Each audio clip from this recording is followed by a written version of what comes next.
And it's unusual to find all these beautiful warblers on the ground.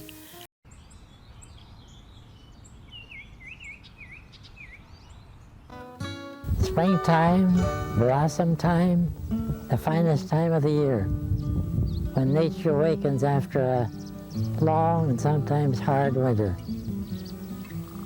Everywhere as you look is beauty. Here we have an opportunity. Happens to be across the Red Wing Flats where they had the old bridge crossing the Mississippi.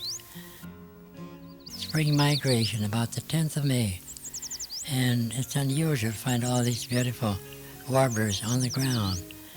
Here the American redstart. And it seems to me they're picking up gravel, sand and gravel, as they roll their journey high in the trees. But like I say, it's a real opportunity. And it happened to be on the ball this time.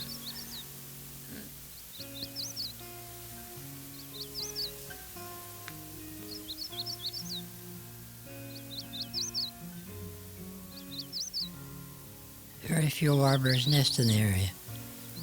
Nearly all of them go north to nest. Migrate south late in the fall. Late in the summer, I should say, because they migrate rather early. Blackburnian, I believe this one, redstart here. Orioles here. Color everywhere. Here's our Cape May warbler, indulging in a little drink at the water fountain.